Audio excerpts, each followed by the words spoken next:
स्वागत है आप लोगों का मेरे चैनल में। सो गाइस, सबसे पहले तो बता दूं, मतलब एक रिक्वेस्ट है आप लोगों से, अगर आप चैनल पर फर्स्ट टाइम आए हो तो लाइक एंड सब्सक्राइब करना मत भूलिएगा। कमेंट जरूर करिएगा अगर वीडियो आपको कैसी लगती है। शेयर ज़रूर करें कि ये वीडियो लोगों के लिए हेल्पफुल साबित हो। और दूसरा, बेल आइकन को जरूर प्रेस करिएगा आगे की नोटिफिकेशन के लिए। सबसे पहले गाइस, आज की वीडियो जो हमारी एक इम्पॉर्टेंट इवेंट्स जो आने वाले हैं, इम्पॉर्टेंट टॉपिक्स पे है। ऐसे कोई चीज़ें नहीं है, हाँ, लेकिन आप ये कह सकते हो ऐसे में आप अपनी मार्केट पे, मतलब मार्केट पे, सेंसेक्स पे, निफ्टी पे आप अपने थोड़े से उस पर फोकस करके चल सकते हैं, नज़र बनाकर चल। जैसे कि मैं बता दूँ, अब क्या है कि मार्केट जो इस वीक पूरे 5 दिन ओपन रहने वाला है। ठीक है, बीच में अभी जून में आ गई थी छुट्टी, जिसकी वजह से 4 दिन ओपन था। देन अब आने वाली वीक में आपको 5 दिन ओपन मिलेगा मार्केट, कोई छुट्टी देखने को नहीं मिलेगी। जो भी अगर आपको छुट्टी देखने को मिलेगी वो जुलाई मंथ में ही देखने को मिलेगी। ठीक है, नेक्स्ट गाइस, आपको पता है निफ्टी में गिरावट थी 0.28% की, लेकिन अगर आप देखोगे 5 दिन के अंदर तो मतलब लाइक आप ये कह सकते हो कि हाँ ठीक है, 5 दिन के अंदर इसने 150 पॉइंट तक का ये बढ़ा है एंड हाफ से ज़्यादा परसेंट का इसने रिटर्न दिया है। एंड अगर ध्यान से देखोगे तो मार्केट इस रेंज में काफ़ी बार कंसोलिडेट हुआ है। देखिए, सबसे पहले तो मार्केट अपने हाई पे ट्रेड कर रहा है। ठीक है, ऐसे में बायर्स तो मतलब आप कह सकते हो जो बुल रन वाले हैं इन्वेस्टर्स, वो तो आगे भाग रहे हैं, उन मार्केट को ऊपर लेकर जा रहे हैं, लेकिन वहीं जो बियर बैठे हैं वो मार्केट को नीचे ले जाना चाहते हैं। अब देखिए, मार्केट ऐसा तो नीचे आता नहीं है, आपको पता होगा मार्केट में जब पोल से रिलेटेड बातचीत चली थी 4 जून को, तब इधर मार्केट क्रैश हुआ था। मतलब आप ये कह सकते हो कि मार्केट को उम्मीद थी कि एनडीए की सरकार बन जाएगी, लेकिन ऐसा नहीं हुआ, मिली जुली सरकार बनी। एंड यहाँ पर बियर्स ने क्या करा, फ़ायदा उठाया। अब ऐसे ही बियर बैठे हैं, ठीक है, मार्केट को ऊपर जाने नहीं दे रहे हैं बिल्कुल, कभी नीचे ले आते हैं, लेकिन हाँ, एक आप ही कह सकते हो मार्केट के अंदर एक बुलिश, मतलब एक बुलिश वेव बना हुआ है।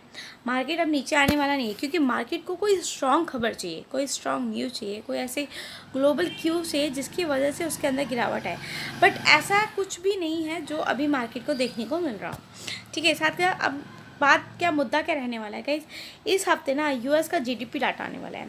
आपको पता है मतलब इन्फ्लेशन, ये सब चीज़ें तो यूएस की भी मतलब आपके जो इंडेक्सेस पे काफ़ी असर करती है। पहले इस जीडीपी का डाटा उम्मीद कुछ और थी, मतलब 2 पॉइंट समथिंग आएगा, लेकिन आया 1 पॉइंट समथिंग, जो कि बहुत ज़्यादा वॉस था, वॉस।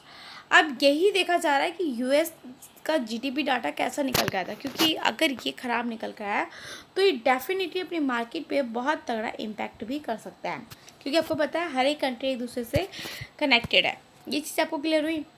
नेक्स्ट है जीएसटी।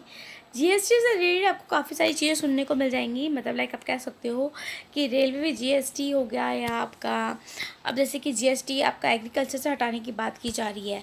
ठीक है, एंड ये सारा मुद्दा कब आपको देखने को मिल सकता है, ये सब चीज़ें आपको बजट जब सी जुलाई में पास होने वाला है, मतलब बजट जुलाई में देखने को मिलेगा, तो आपको उसके अंदर आपको जीएसटी स्पेशली क्लियर होता हुआ नजर आ सकता है। लेकिन स्पेशली अगर आपको जो ध्यान देना है वो ध्यान देना है बजट में। देखिए, टैक्स से रिलेटेड भी बात की जा रही थी कि इनकम टैक्स में शायद कम हो जाए, लेकिन ऐसा कुछ नहीं है, अभी कुछ ऐसा कुछ सुनने को नहीं मिल रहा है।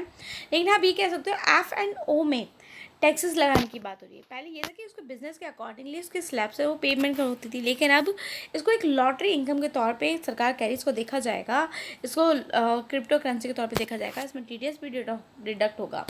तो आप ये कह सकते हो कि हाँ, F&O वाली जो बात है, मतलब देखिए अभी कितना सच है कितना झूठ है, इफ है कितना बट है, वो तो आपको तभी देखने को मिलेगा जब बजट पास होगा।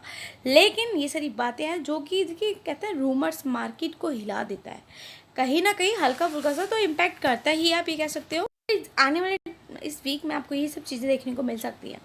नेक्स्ट वीक गाइस, एक्सपायरी, आपको पता है इस मंथ मतलब हमारे जो फ्यूचर ऑप्शन की एक्सपायरी रहती है, उसका इम्पैक्ट भी मार्केट के ऊपर कहीं ना कहीं प्रेशर देखने को मिल ही जाता है, क्योंकि आपको पता है जो बाय कर रहे होते हैं लोगों ने, प्रॉफिट बुकिंग कर रहे होते हैं, ये सब चीज़ें इसके अंदर देखने को मिल सकती है इस वीक में। एंड गाइज, अब मैं आपको एक चीज़ बता दूँ कि आप ये देख रहे हो, ये जो है ना FI, इसमें ग्रीन साइन देख रहे हो, ग्रीन ग्रीन ग्रीन ग्रीन, इसमें देखिए FI अभी क्या कर रहे हैं, बाय सेल कर रहे हैं। हाँ, आप ये एक चीज़ कह सकते हो कि जो अपना DI वाले हैं वो भी सेम एज इट इज़ बने जैसे पहले कितना खरीदते बेचते हैं। लेकिन एक चीज़ ये पॉजिटिव हो गई है कि इसके अंदर FI जो हैं अब वो काफ़ी अच्छे हरे निशान में नज़र आ रहे हैं।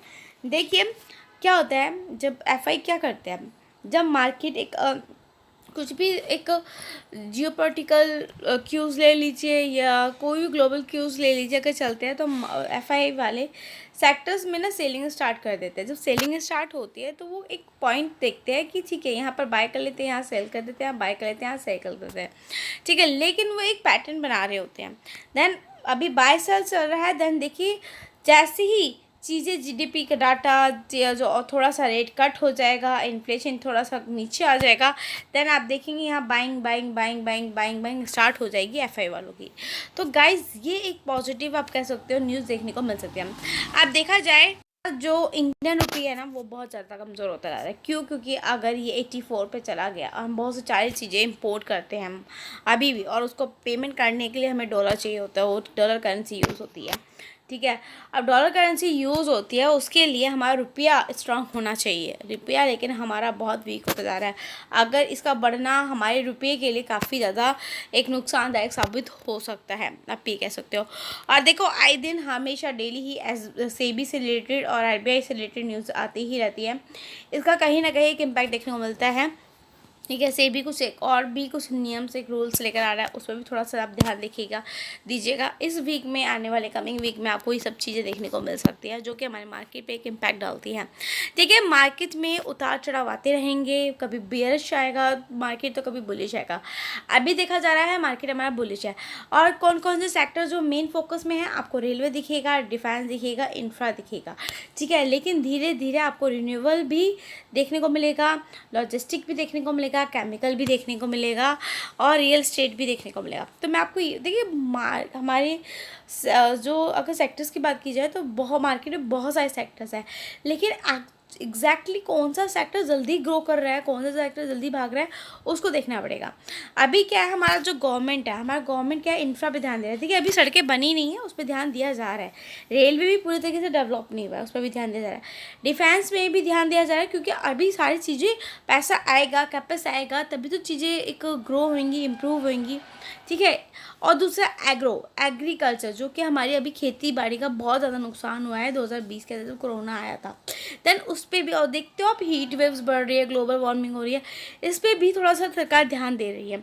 तो आप ये कह सकते हो कि यही सेक्टर्स के रिलेटेड जो स्टॉक्स है ना, उसमें कहीं ना कहीं आपको एक बुलिशपन, एक बूस्ट देखने को मिल सकता है। तो मैं आपको ये कहूँगी कि देखिए लार्ज कैप ना ढूंढ कर आप स्मॉल कैप ढूंढें, माइक्रो कैप ढूंढें, मिड कैप ढूंढें, ठीक है। पैनी स्टॉक आपको रिटर्न काफ़ी अच्छा देंगे, लेकिन उसमें रिस्क भी काफ़ी ज़्यादा था, और अगर आप रिवॉर्ड भी काफ़ी ज़्यादा था। अगर आप दोनों बैलेंस करके चल सकते हो, इतना कैपिटल आप रखते हो कि अगर डूबे तो फ़र्क ना पड़े, तो हाँ ठीक है, पैनी स्टॉक्स ऐसे में पैनी स्टॉक नैनो स्टॉक्स में लगाकर चल सकते हैं। बाकी कैसे एज ऑलवेज आई सेड, खुद से स्टडी करके चेक करके देन तभी इन्वेस्ट करके चलेगा। चैनल पर नए हो तो लाइक एंड सब्सक्राइब करना मत भूलिएगा। गुड बाय, थैंक यू, मिलेंगे नेक्स्ट वीडियो में।